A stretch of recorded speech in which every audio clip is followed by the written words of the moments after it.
다 같이 묵상으로 기도하시므로 하나님께 영광을 돌리겠습니다.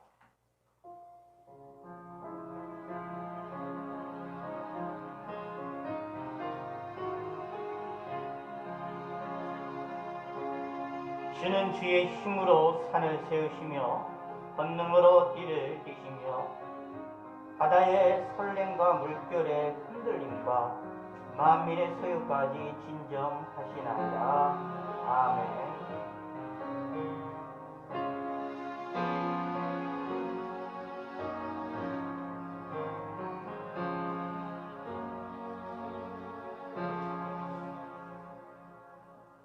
우리 찬송가 438장, 통일찬송가 495장, 438장,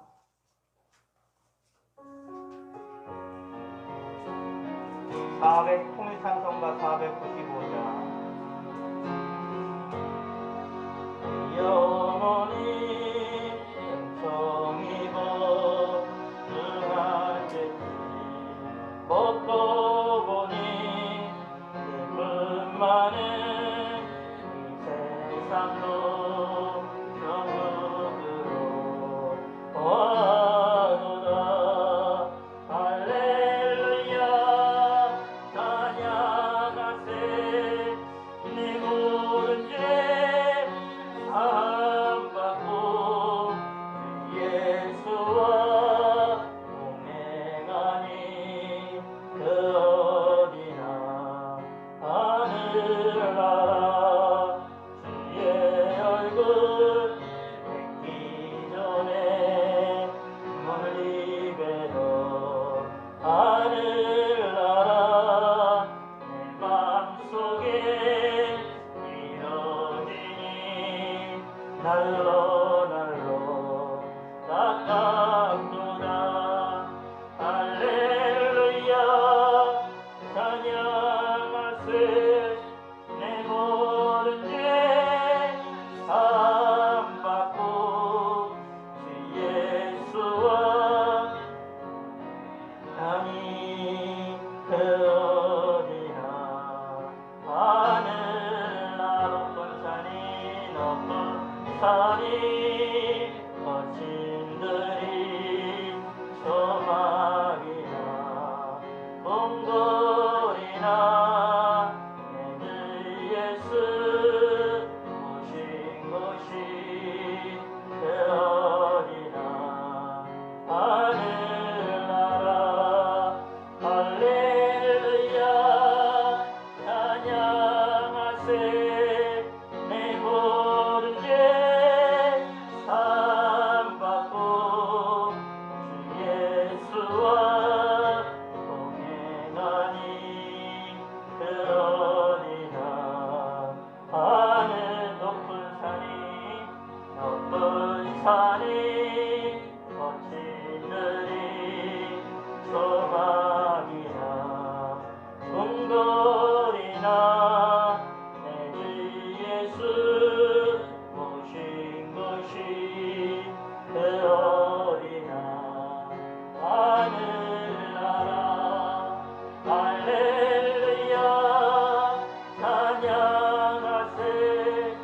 내 모든 죄 사함받고 주 예수와 동행하니 그 어디나 하늘나라. 제가 기도하겠습니다. 하나님 아버지여 감사합니다. 오늘도 함께 하시고 주일로서 이렇게 마지막으로 하나님께 예배함으로 하루를 마칠 수 있게 하심을 감사를 드립니다. 하나님께 영광 돌릴 수 있게 하시고 하나님을 생각할 수 있는 시간들을 허락하심을 감사합니다. 우리 마음이 하나님으로 인하여 기뻐하며 즐거워하게 하시고 하나님으로 인하여 더욱더 우리가 승리의 길로 나갈 수 있는 믿음의 성도들이 될 수 있게 하시고 믿음에 붙잡히게 하시고 하나님의 능력에 붙잡히며 성령의 충만함을 받는 성도가 될 수 있도록 저희들을 은혜를 베풀어 주시고 복을 내려 주시옵소서. 날마다 하나님으로 인하여 우리가 더욱더 소망을 가지며 희망의 삶을 살 수 있게 하시고 이 어려운 시기에 희망의 삶으로 인하여 우리 가운데에 즐거움이 넘치도록 하여 주시옵소서. 저희들에게 건강을 주시고 감기나 몸살이 걸리지 아니하도록 도와주시고 코로나로부터도 저희들을 지켜주시고 보호하여 주시고 우리가 안전하게 이 세상을 살 수 있도록 함께 하시고 이 어려운 시기를 무사히 잘 통과할 수 있도록 하나님의 은혜를 베풀어 주시옵소서. 감사드립니다. 세계 만방 곳곳에 있는 주님의 몸된 기도를 지켜주시고 함께 하소서. 예수님의 이름으로 기도드렸습니다. 아멘.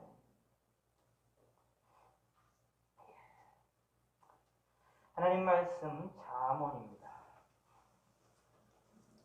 잠언 25장 8절에서 18절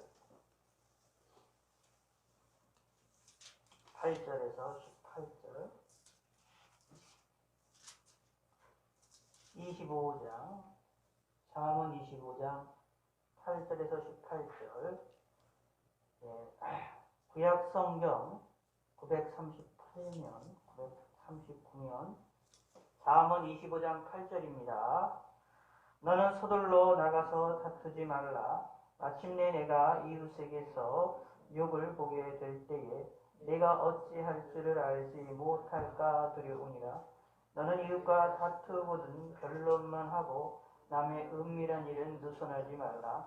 듣는 자가 너를 꾸짖을 터이요 또 내게 대한 악평이 내게서 떠나지 아니할까 두려우니라.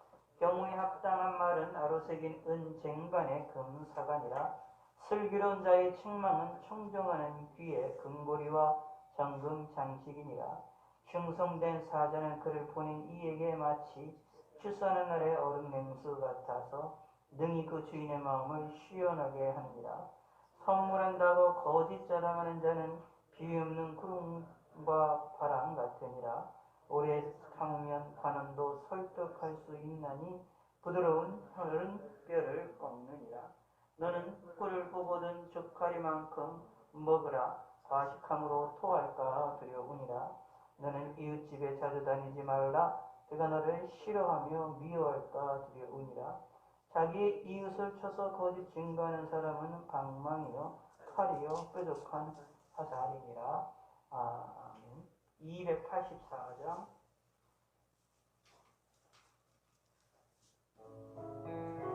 통일찬송가 206장입니다. 통일찬송가 206장 오랫동안 모든 백 가운데 빠져 더럽기가 한량 없던 아무 공도 없이 소원함으로도 하나님의 자녀 지금 되었네. 주의 그 사랑 한량 없도다. 찬송할지어다 예수의 공로. 주의 그 사랑 한량 없도다. 찬송할지어다 예수의 공로. 주의 보혈로서 정결하게 씻어 죄악에서 떠나 몸이 되었고 세상 근심 그릇 한 것 없어지니 하나님의 빛이 영화롭도다. 주의 그 사랑 한량 없도다.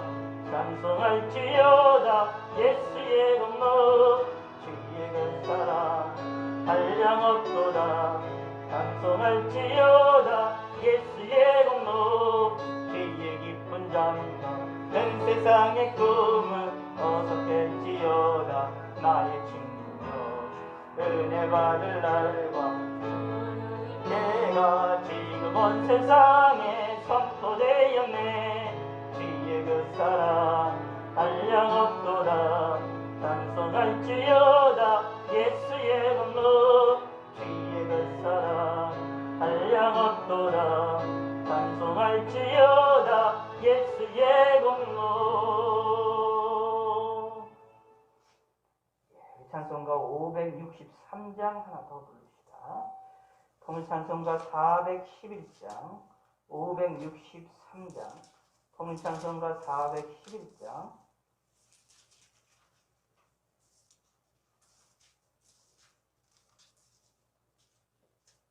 통일찬송가 411장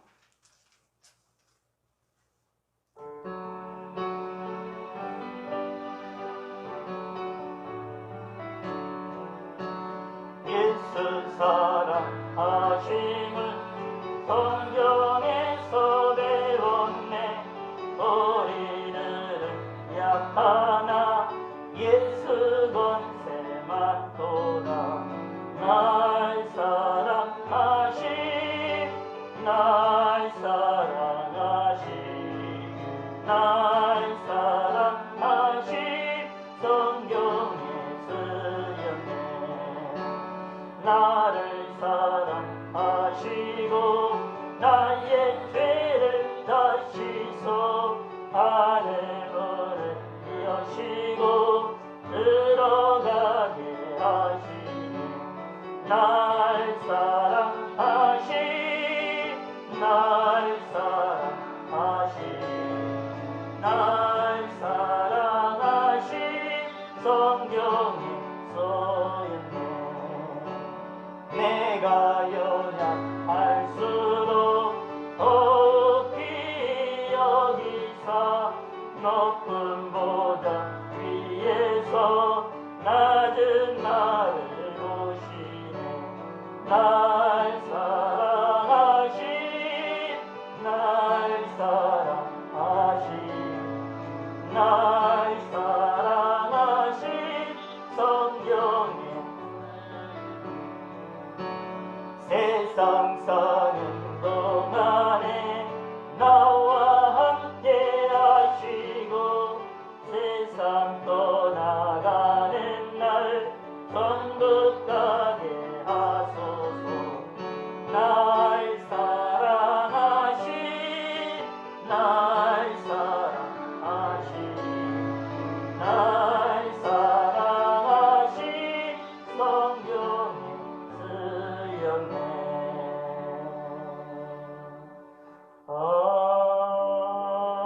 아멘. 우리 잠언 25장 8절부터 18절까지 말씀을 살펴보겠습니다. 잠언 25장 15절을 한번 읽겠습니다. 오래 참으면 관원도 설득할 수 있나니 부드러운 혀는 뼈를 꺾느니라. 아멘. 여러분들이 올리셨던 성경 구절 가운데에 이 15절 구절을 올리셨던 내용이 있습니다. 부드러운 혀는 뼈를 꺾는다. 오래 참으면 관원도 설득할 수 있다 라고 말하면서 부드러운 혀에 대하여서 말에 대하여서 이야기라는 것을 살펴볼 수 있습니다. 근데 오래 참는 것과 부드러운 혀, 부드러운 말은 서로 연관성이 있으니 오늘 15절에 딱 분명히 나타나 있습니다. 참는 것에는 무엇과 함께 움직이느냐? 우리의 언어 생활과 함께 움직인다라는 것이지요. 다른 말로 표현한다면 이렇게 생각하시면 됩니다. 예수 믿는 사람들이 믿음을 표현하는 방법이, 표출하는 방법이 행위로 나타나게 되어 있습니다. 행위로 나타나게 되는데 그 행위로 나타나는 것 중에 가장 사람들에게 가장 영향력을 끼치고 사람의 행동 가운데에서 사람들에게 가장 많이 뭐라고 할까요? 힘을 발휘하는 것이 뭐냐 하면 언어라고 생각하시면 됩니다. 말이라고 생각하시면 됩니다. 다시 말씀드리면 예수 믿는 사람들의 행위 가운데에 예수 믿는 사람들을 다른 사람들이 볼 때 믿음의 사람들끼리도 마찬가지입니다. 사람과 사람을 대할 때에 가장 먼저 들려지고 보고 그리고 알게 되는 것이 그 사람의 언어입니다. 그 사람의 말입니다. 그러므로 이 말이라는 것은 어떤 의미로 보면 우리의 생활에, 우리의 행위에 어떤 전체적인 어떤 하나의 모든 것을 이야기하는 특징이라고 볼 수 있고 핵심이라고 말을 할 수 있습니다. 그래서 언어 생활이 중요하다는 것, 이 내용을 우리가 오늘 본문을 통하여서 살펴보기로 합니다.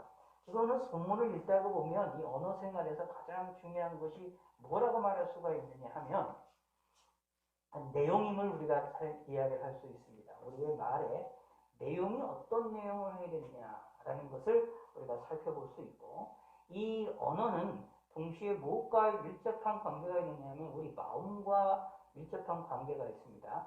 내 생각과 마음과 언어와는 뗄래야 뗄 수 없는 관계가 되어 있다는 겁니다. 그리고 왜 그렇게는 당연한 거죠. 왜냐하면은 우리는 내 생각을 언어를 통해서 말이라는 걸 통해서 상대방에게 내 뜻과 의지를 전달을 하게 되어 있는데 내 뜻과 의지를 전달하기 위해서는 말이라는 것이 필수적인데 그러므로 뭐가 일어나게 되냐면 언어는 말은 내 생각으로부터 내 마음으로부터 나올 수밖에 없는 것이 되어집니다. 그래서 이 언어 생활에 대한 이야기들을 성경에서는 중요하게 여기고 있습니다. 물론 이런 경우도 있죠. 말과 행동이 다른 경우들, 말과 움직임이 다른 경우들이 있어서 그럴 경우들은 성경에서 외식하는 자다라고 말을 하고 있고 세상 사람들은 그것을 가리켜서 그것도 잘못됐다라고 이야기를 하고 있는데 사실은 그럼에도 불구하고 우리는 이 언어 생활에 대한 이야기를 성경에서 누누이 이야기함을 통하여서 언어가 우리 행동과 분리되는 생활이 분명히 나타나기도 하지만 사실은 언어 생활을 통해서 우리의 생각을 제어를 하게 되는 그런 현상도 벌어집니다. 그래서 성경에서는 야고보서를 우리가 한번 볼 필요가 있습니다.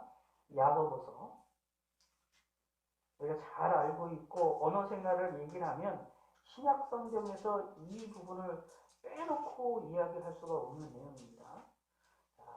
우리 언어를 혀를 이야기하면서 뭐라고 표현하고 있는지를 우리가 한번 생각을 해볼 필요가 있는데 야고보서 1장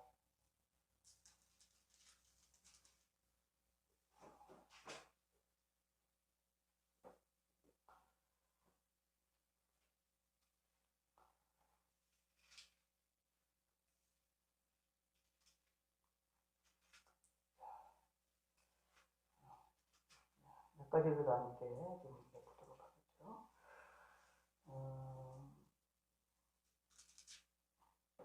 야고보서 1장 20절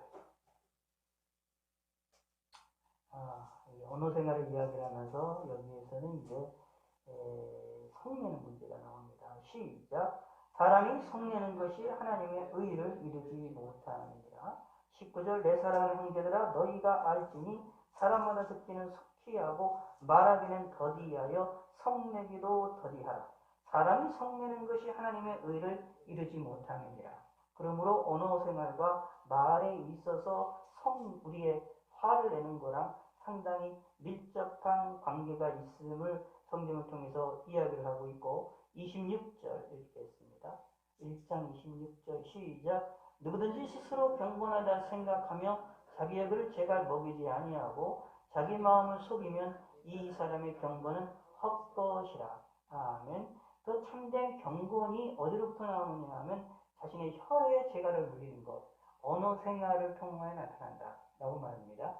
내 신앙이, 내 믿음이 무엇을 통하여 나타나느냐 하면 언어 생활을 통하여 나타내게 되어진다 라고 얘기를 하고 있습니다. 그래서 야고보서 3장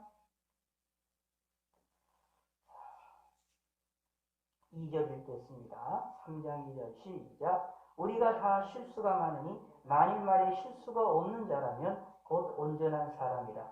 능히 온몸도 굴레 씌우리라. 3절. 우리가 말들의 입에 재가 물리는 것은 우리에게 순종하려고 그 온몸을 제어하는 것이라. 그러면서 말합니다. 4절 시작. 또 배를 보라. 그렇게 크고 광풍에 밀려가는 것을 지극히 작은 길로서 사공의 뜻대로 운행하느니 라고 말해서 6절을 봅시다. 시작. 혀는 곧 불이요 불의의 세계라. 혀는 우리 지체 중에서 온몸을 더럽히고 삶의 쇠바퀴를 불사르나니 그 사르는 것이 지옥불에서 나느니라. 아멘. 그래서 혀는 우리의 뭐가 나오냐면 불의 세계를 이야기를 하고 있고 작은 지체지만 이것이 우리 온몸을 태운다라고 말하고 있으므로 언어를 통하여서 언어가 작은 것이지만 실질적으로는 우리의 행위와 우리의 행동을 실질적으로는 제어하는 역할을 한다라는 얘기입니다.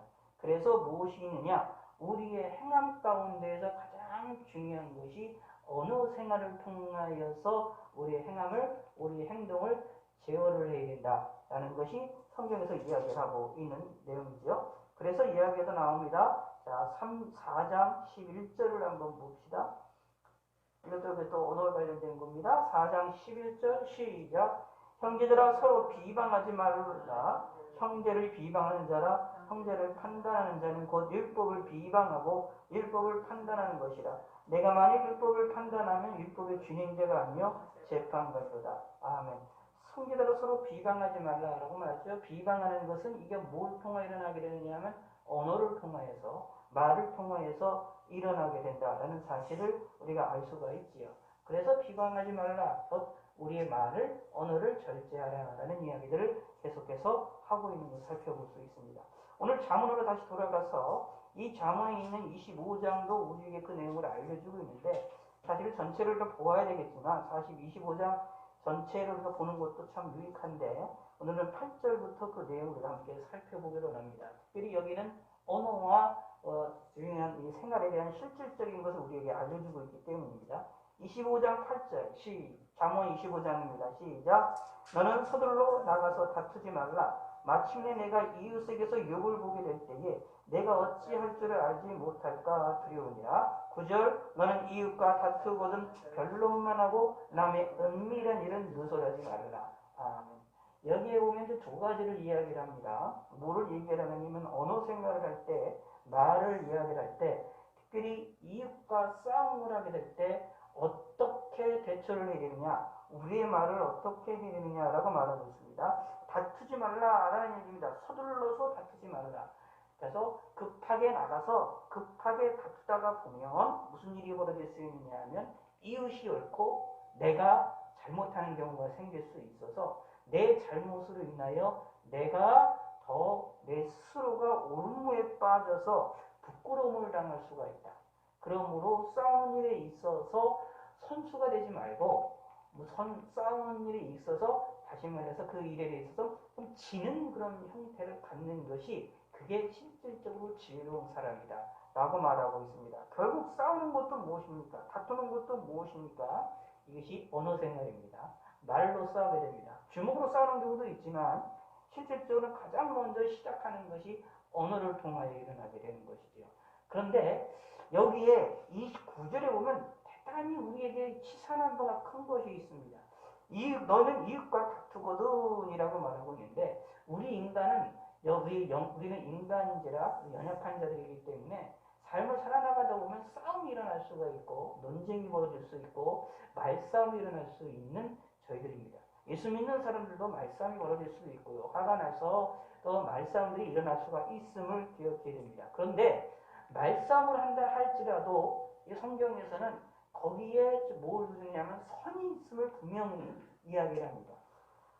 변론만 하라라는 이야기입니다. 말로만 싸우지 거기에서 말을 할 때 다른 사람의 은밀한 일들을 누설하게 되면 오히려 그것으로 인하여서 자기가 고통을 당하고 그 승리하지도 못하고 큰 손해가 끼쳐지게 될 것이다. 그리고 오히려 자기가 더 악한 사람이 될 수 있다라는 얘기입니다. 나는 옳은데, 내가 올바른데 남에게 남의 피소를 은밀한 것들을 누설함을 통해서 오히려 올바른 사람이 더 악평을 듣고 더 손해보는 일이 벌어질 수 있다. 그러므로 싸울 때도 무엇이냐? 언어 생활할 때에 어쩔 수 없이 싸움이 일어난다 할지라도, 쉽게 얘기해서 그것에 대하여 하면다 할지라도 하지 말아야 될 선을 분명히 거어야 된다. 다른 사람의 비밀을 지키면서 우리는 싸우는 것이 필요하다라는 이야기입니다. 자, 이것은 우리에게 시사하는 바가 되게 큽니다. 신앙생활함에 있어서 시사하는 바가 큽니다. 예수 믿는 사람들은 연약한 존재이기 약하기 때문에 우리가 하나님께 주님을 믿으며 신앙생활, 이 세상을 살아나가다 보면 하나님 말씀대로 살아나가려고 노력한다고 할지라도 그렇게 못할 때가 많이 있습니다. 그래서 때로는 내 속에 있는 분노가 나타나기도 하고 안 좋은 말이 나오기도 하고 죄악된 행동들이 나올 수도 있는 것이 우리의 모습입니다. 자, 그런데 그러한 죄악된 모습이 나온다 할지라도 선을 긋는 것이 지혜로운 사람이다 라는 얘기입니다. 다시 말씀드릴게요. 죄를 짓는 삶을 살아도 어떻게 해요? 더 큰 죄를 짓지 않도록 선을 긋는 것이 지혜롭다 라는 얘기입니다. 그래야 어떻게 되느냐 하면 그 죄를 졌을 때 그걸 다시 회개하고 하나님께 돌아오는 일이 쉽지, 그 선을 넘어버리게 되면, 여기 보면 이웃 같은 경우에 남의 은밀한 일을 누설하는 죄를 짓게 되면 이웃과 싸우는 것도 잘못된 건데, 이웃과 다투는 것도 잘못된 건데 싸우다가 내 분노를 이기지 못해서 은밀한 비밀스러운 것을 내가 알고 있는 것을 만천하에 공개를 해버리게 되어지면 오히려 그것 때문에 무슨 일이 벌어지느냐, 이웃과 화평이 다시 나중에라도 다시 화평하게 될 수 있는 기회를 완전히 잃어버려지게 되고 오히려 내가 악평을 느끼게 될 것이다 라는 것입니다. 그래서 뭐가 되느냐 하면은 이 본문이 우리에게 알려주는 것이 이게 참 우리에게 시사하는 바가 큽니다. 예수 믿는 사람들은 지혜로워야 됩니다. 우리가 연약해서 부족해서 실수와 넘어지고 죄를 가운데 빠질 수도 있지만 그럴 때 무엇을 하자? 더 큰 죄에 빠지지 아니하도록 더 큰 올무에 우리가 넘어가지 아니하도록 우리가 조심하자. 지혜로움이 있어야 된다 라는 얘기입니다. 사실은 그러기 위해서 뭐가 되느냐? 내 마음을 절제하는 것이 필요하고 야고보서에 있는 것처럼 내 언어 생활이나 이런 것들을 조절하는 것들이 필요하다는 것입니다. 10절을 읽겠습니다. 시작. 듣는 자가 너를 꾸짖을 터이요 또 내게 대한 악평이 내게서 떠나지 아니할까 두려우니라. 악평이 떠나지 아니한다라는 것처럼 무서운 것이 없습니다. 나에 대하여 악평을 누르는다 라는 겁니다. 근데 이 악평이 늘어나게 되는 것이 원인을 누가 제공하느냐 하면 내가 제공한다 라는 이야기입니다. 이 내가 제공하는 것이 무엇이냐 하면 남의 은밀한 일을 누설했기 때문이다 라는 이야기입니다.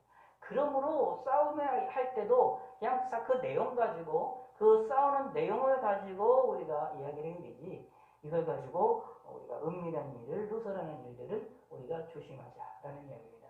근데 우리가 좀 조금 우리의 생활을 내 생활을 조금 우리가 솔직하게 좀 드러내고 우리가 솔직하게 드러내놓고 우리가 조금 살펴본다면 우리 언어 생활 가운데 예를 들어서 싸움이 일어나고 우리가 화가 나서 막 말다툼이 일어나잖아요. 그럼 말다툼이 일어날 때에 항상 우리의 모습은 무슨 일이 있느냐 하면 내가 생각하지도 못했던 은밀한 일들을 자꾸 끄집어내서 상대방을 무너뜨리려고 하거나 아니면 옛날에 과거에 있었던 그 소시적에 있었던 일까지도 다 끄집어내가지고 상대방을 공격하려고 하는 이러한 속성이 우리들 가운데 솔직히 많이 있습니다. 근데 오늘 본문을 보면 그런 사건들은 피해된다는 것입니다.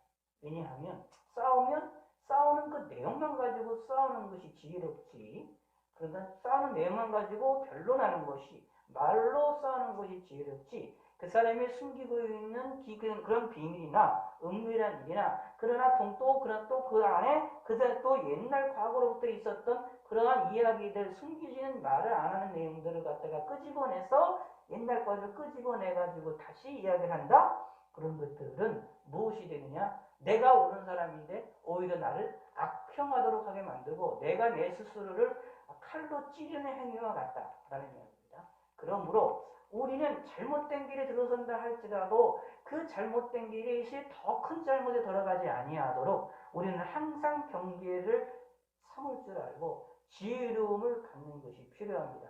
사실은 그것이 우리가 하나님께 회개하는 일에 있어서도 대단히 유리합니다.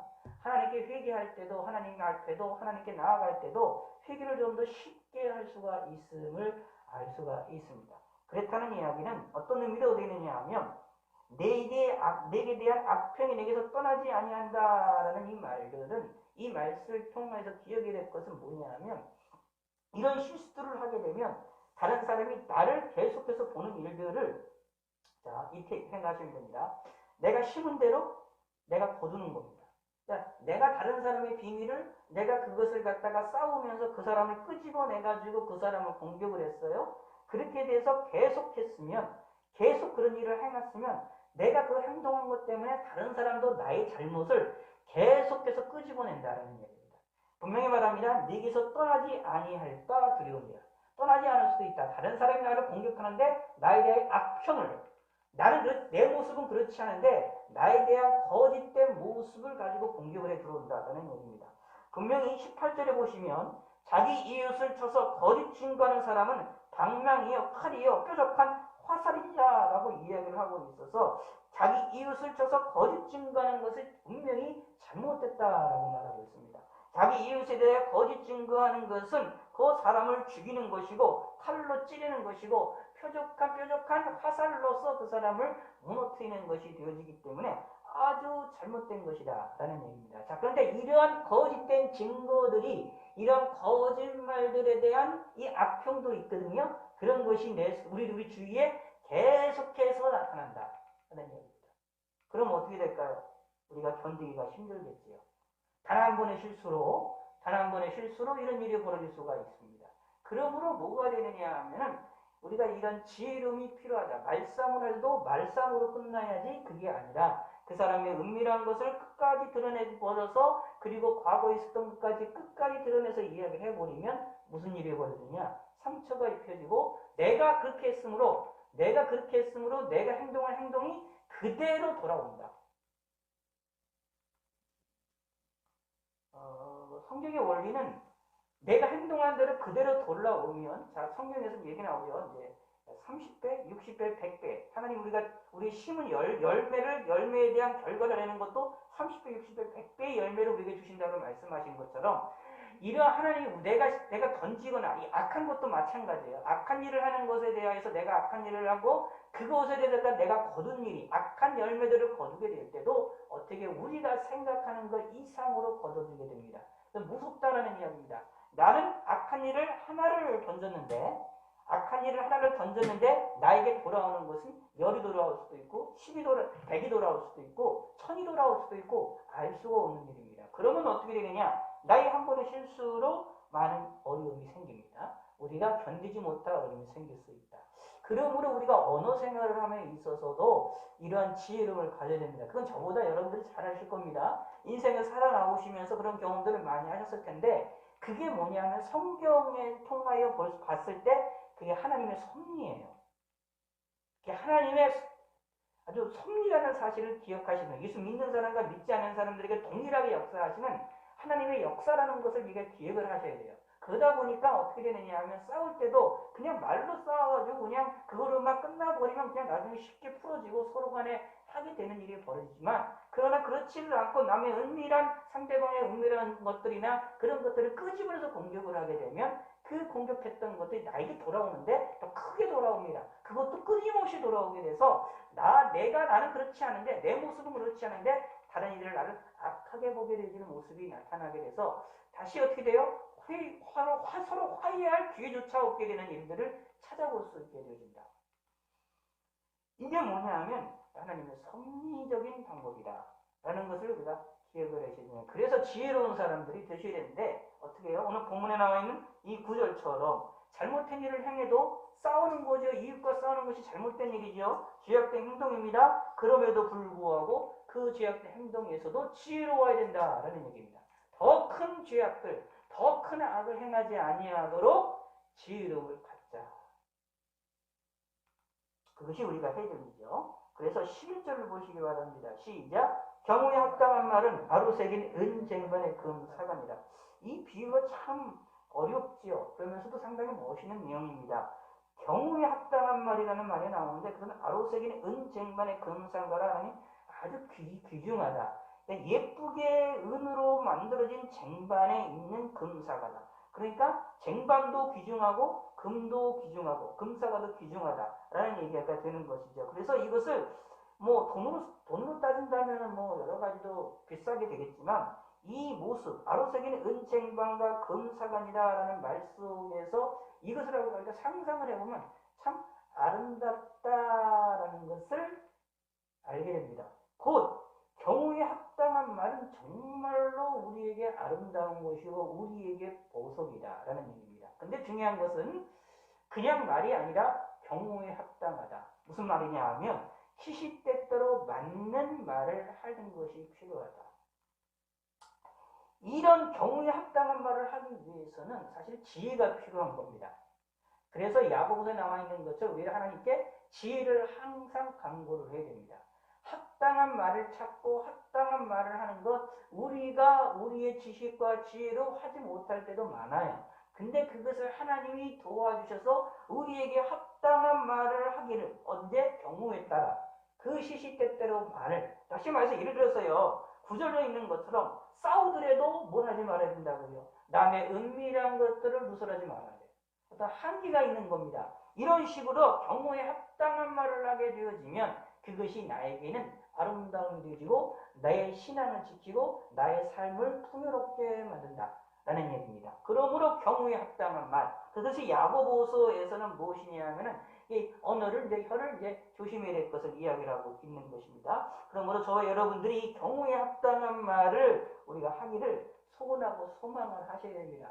그리고 또 하나, 이 하나님의 도우심, 하나님께로도 지혜로움을 강구하셔야 되는데, 하나님께로 지혜로움을 강구하시면서 이 동시에 또 기억해야 될 것은 경우에 합당한 말은 사실은 그거는 우리 습관과 아주 밀접한 관계가 있습니다. 어떤 순간에 무슨 말을 하고자 하고 어떤 행동을 하고 어떤 것을 대처를 하려면 그 대처할 수 있는 법을 알기 위하여서는 그거에 대한 우리의 습관이 우리가 잘 바르게 되어 있어야 돼요. 만약에 내 습관이 항상 싸울 때에 항상 말다툼을 할 때 변론만이 아니라 다른 사람이 있는 긍밀한 것까지도 끄집어내서 막 공격을 하는 습관을 우리가 가지고 있다라고 하면 경우에 합당한 말을 할 수가 없습니다. 예수 믿는 사람들이 정말로 조심할 것 중에 하나가 언어 생활입니다. 의외로 언어 생활 때문에 망하는 경우들이 많이 있고 언어 생활 때문에 신앙생활을 힘들어 하시는 경우가 상당히 많이 있습니다. 그래서 경우에 합당한 말을 할 수 있는 습관이 들려지는 것을 우리가 하나님 앞에 간구를 하셔야 되고, 또 그것을 하기 위해서 때로는 모르겠으면은 여러 가지 세상의 서적들 언어 생활하는 것 책들을 보시기도 하시고 공부도 하시기도 하시고 때로는 고민도 하시면서 경우에 합당한 말을 하도록 우리가 노력을 하셔야 됩니다. 그러기 위해서 가장 중요한 것은 하나님께 간구하시고 기도를 해서 지혜를 얻는 것이 꼭 필요합니다. 자, 그래서 15절 시작. 오래 참으면 광원도 설득할 수 있나니 부드러운 혀는 뼈를 꺾느니라. 부드러운 혀는 꺾는다라는 얘기가 바로 이게 경우에 합당한 말입니다. 근데 중요한 것은 경우에 합당한 말은 부드러운 혀인데 그것은 오래 참으면 광원도 설득 말이죠. 설득할 수가 있는데 언어로 설득을 할 수 있는데 그러기 위해서 뭐가 필요하냐? 오래 참아야 된다라는 얘기입니다. 자, 그러면 언어 생활을 하면서 오래 참으면서 그때의 경우에 맞는 말을 하려면 그게 쉬울까요? 쉽지 않을까요? 당연히 쉽지가 않습니다. 어렵습니다. 무슨 말이냐 하면 오래 참고 상대방을 설득을 하기 위해서는 이 언어 생활은 상대방과 항상 대인관계입니다. 대인관계예요. 대인관계이기 때문에 상대방의 생각과 상대방의 자존심과 상대방의 어떤 가지고 있는 것을 내가 항상 대처를 하게 되어 있기 때문에 상대방이 강하거나 상대방이 악한 사람이거나 상대방이 악한 습성들을 가진 언어 생활하는 사람들이라고 한다면 내가 그거를 대처하게 될 때 항상 그 언어 생활을 통해 그 사람 때문에 그 사람의 언어의 습관 때문에 내가 항상 손해를 보고 상처를 입고 고통을 당할 수밖에 없어요. 그래서 그를 설득할 때까지 참고 인내한다라는 것 속에서는 내 마음이 계속해서 상처 가운데 있을 수밖에 없는 그런 일이 벌어진다. 그래서 그럼 어떻게 되느냐? 상처만 계속 있으면 우리가 결국은 부드러운 혀로 말할 수가 없어요. 부드러운 말이 나올 수가 없습니다. 내 마음이 점점 좁아지거든요. 내 마음이 좁아지고 내 마음이 점점 굳어지게 되면 좋은 말이 나올 수가 없습니다. 내 마음이 굳어지고 내 마음이 좁아졌는데 좋은 말이 나온다? 그건 말이 안 되는 얘기입니다. 절대로 좋은 말이 나올 수가 없습니다. 그러므로 어떻게 되느냐 하면 오래 참으면서도 내 마음이 좁아지지 않고 상처를 받으면서도 상처가 내 마음을 좁혀지지 아니하도록 항상 하나님 앞에 기도하면서 하나님 앞에 나의 마음을 넓히는 것이 필요하다. 하나님과의 관계의 회복이 필요하다라는 얘기입니다. 그러므로 오래 참는 것도 내 힘으로 참는 게 아니라 성령의 열매로 참는 겁니다. 하나님으로 인하여 성령의 능력으로 참으려고 하는 지혜로움이 있어야 된다라는 얘기입니다. 그것이 바로 무엇이 일어나게 되느냐 하면 경우에 합당한 말이 할 수 있게 되어지는 놀라운 그러한 방법 가운데 하나라는 것을 기억하셔야 됩니다. 근데 마음속에 꼭 기억을 하셔야 될 것은 이 경우에 합당한 말은 바로 새긴 은장반의 금사관이다라는 말씀. 금사가에다 아로새긴 아주 예쁘게 만든, 아주 장식으로 예쁘게 만든 쟁반, 은쟁반 위에 있는 금사가처럼 정말로 아름답고 소중하고 귀중한 것이 경우에 합당한 말이라는 사실을 마음에 꼭 기억을 해서 경우에 합당한 말을 하기 위하여 우리는 고민하고 기도하고 노력을 하는 것을 예수 믿는 사람들은 참으로 관심을 가져야 된다는 겁니다. 그래서 12절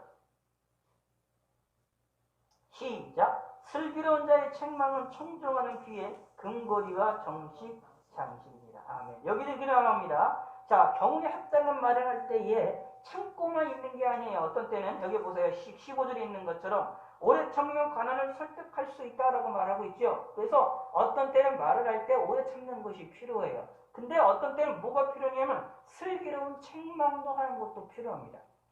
예수 믿는 사람들이 이런 것들을 잘 분별을 하는 것이 필요해요. 그래서 이제 전도서에 보면 모든 것이 때와 기한이 있다라고 말했죠. 그 때를 잘 파악을 하고 때를 잘 활용하는 것이 필요합니다.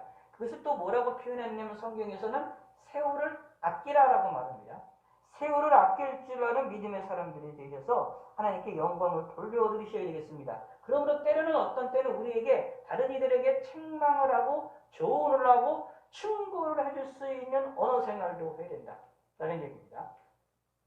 근데 그것은 슬기롭게 행해야 돼요. 근데 중요한 거는 이 책망하는 소리를 듣을 때에 그걸 듣는 사람들이 그 청종하는 그것을 잘 받아들이는 사람이 있다는 얘기입니다. 그러므로 그것을 잘 받아들이는 사람은 마치 금고리와 정식 장색처럼 아름답고 귀중한 것이다라고 말하고 있습니다. 이것 또한도. 그러므로 또 기억하셔야 됩니다. 내가 말을 할 때 경우에 합당한 말을 하는 것도 중요하고 동시에 다른 사람이 나에게 경우에 합당한 말로 나에게 충고를 할 때 그것을 들을 수 있고 그것을 따를 수 있는 마음의 자세를 갖는 것 또한도 중요하다.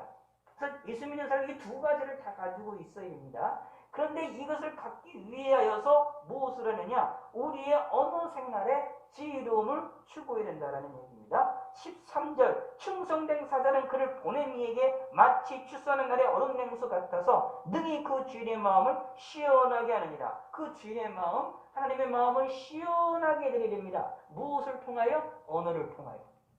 자, 그래서 이제 이렇게 생각해 볼 수가 있는 겁니다. 마태복음에 나와 있는 화평케 하는 자는 복이 있나니라고 말하고 있죠.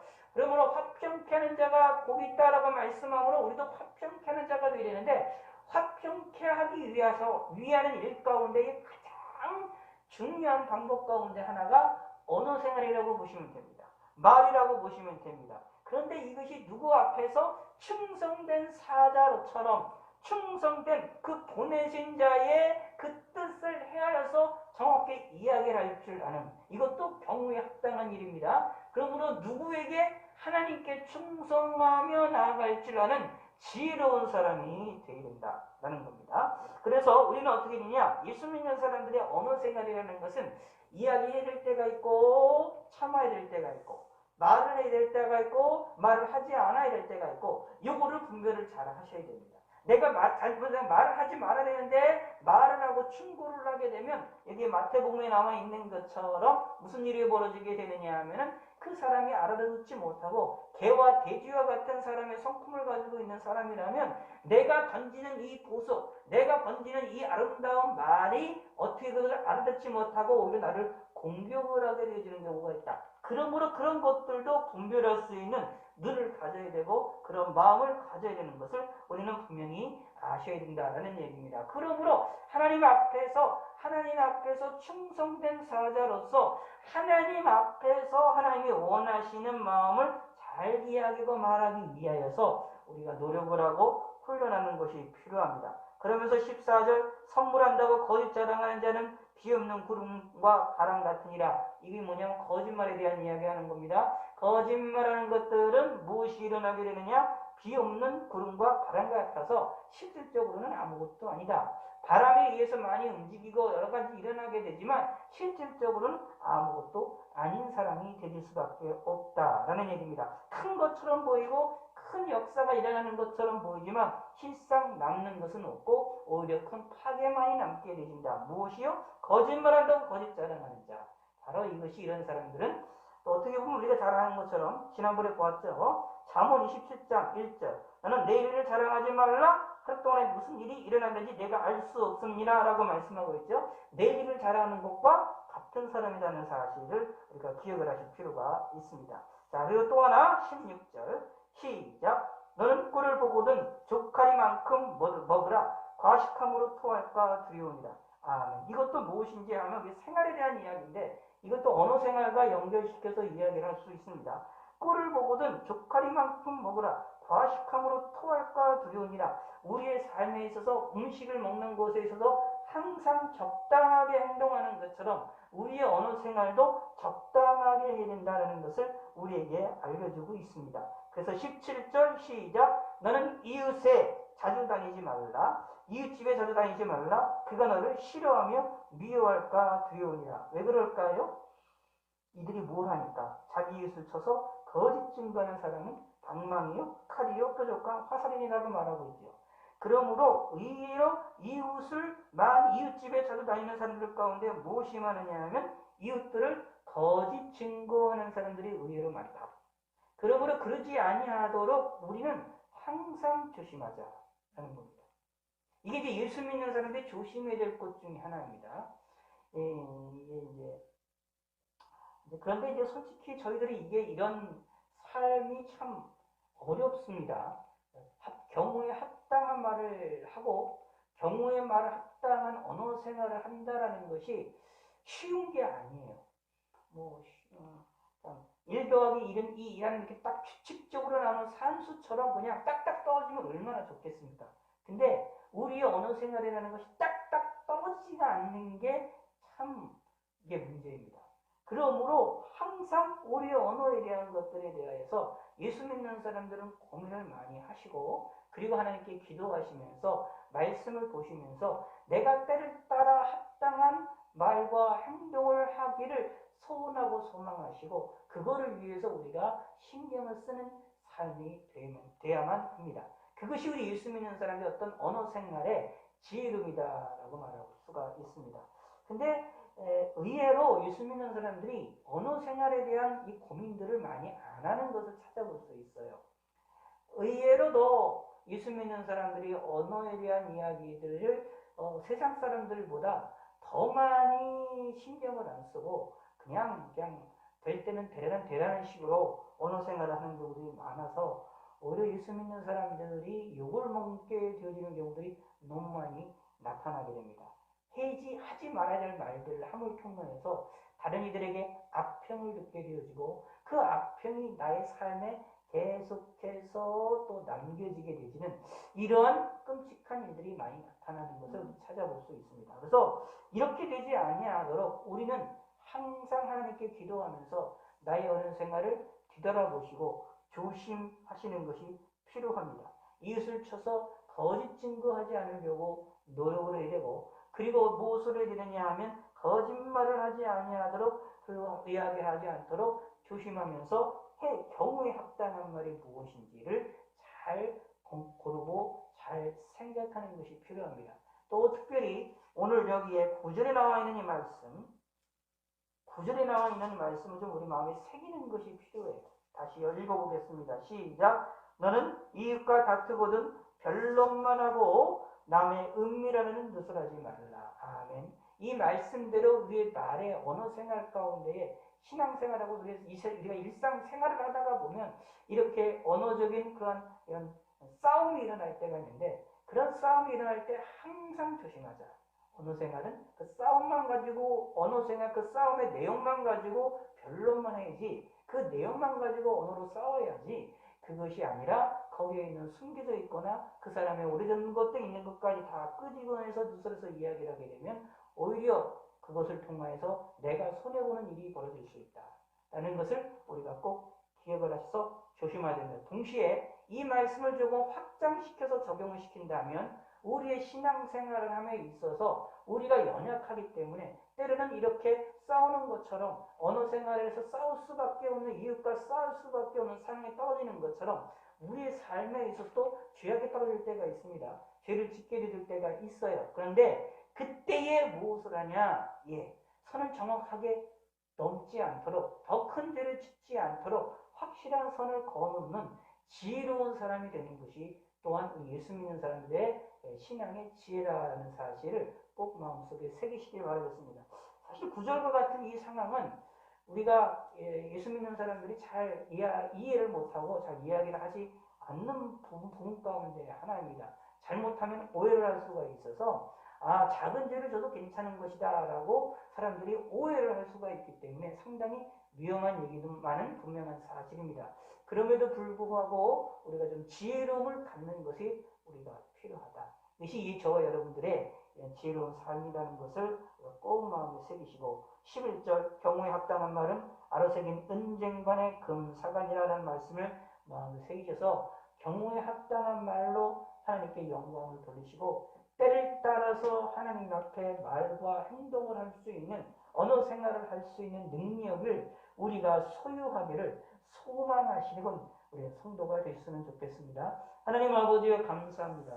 오늘은 저희들이 우리의 언어 생활에 대하여 살펴보았습니다. 참으로 언어 생활은 너무나도 어렵습니다. 너무나도 참으로 힘들고 고민스러운 것들이 많이 있습니다. 그럼에도 불구하고 언어 생활은 저희들에게 너무나도 가장 중요하고 가장 소중하다는 사실이 분명히 우리는 알고 있습니다.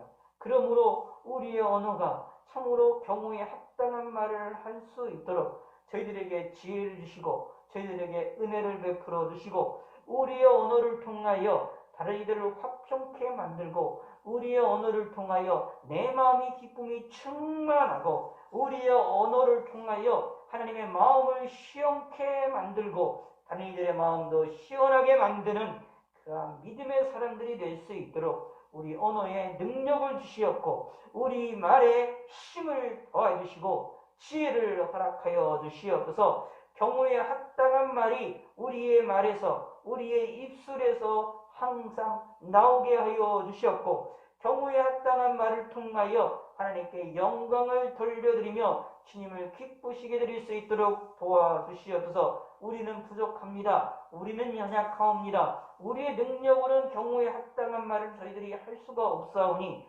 하나님이 도와주시고 하나님이 움직여 주시고 하나님께서 저희들에게 하나님이 우리의 입술을 주장하여 주시고 우리의 마음을 움직여 주시옵소서. 참되게 올바른 말을 할 수 있도록 우리 마음에 분노가 나타났을 때 분노를 조절할 수 있는 힘과 능력 허락하여 주시고 우리의 언어를 조절할 수 있는 능력을 허락하여 주시고 지혜를 허락하셔서 참되게 다른 이들에게 아름다운 충고도 하고 하나님께 영광을 돌려드리며 다른 이들을 아름답게 만드는 놀라운 성도가 될 수 있도록 저희들에게 힘을 주시고 복을 내려 주시옵소서. 하나님 아버지여 감사합니다. 한 주간도 함께 하시고 한 주간도 지낼 때마다 우리의 언어를 통하여 우리의 말을 통하여 많은 사람들이 우리의 이웃들이 우리의 가족이 나로 인하여 우리의 언어를 통하여 힘을 얻게 하시고 위로함을 받게 하시고 기쁨을 누리게 하시고 소망을 얻을 수 있도록 하나님께서 복을 내려 주시옵소서. 우리의 언어를 통하여 우리의 말을 통하여 많은 이들이 위로함을 받고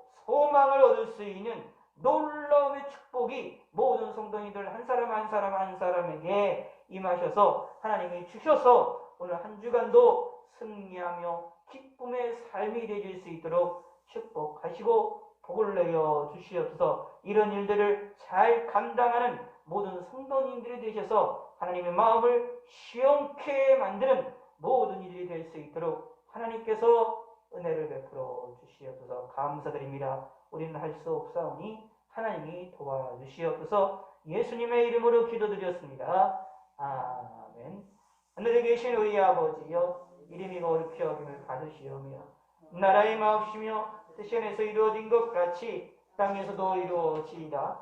오늘날 우리에게 일용할 양식을 주옵시고 우리가 우리에게 죄 지은 자를 사해 준 것 같이 우리의 죄를 사해 주옵시고 우리를 시험에 들게 하지 마옵시고 다만 악에서 구하옵소서. 대개 나라와 권사와 영광이 아버지께 영원히 싸움나이다. 아, 네.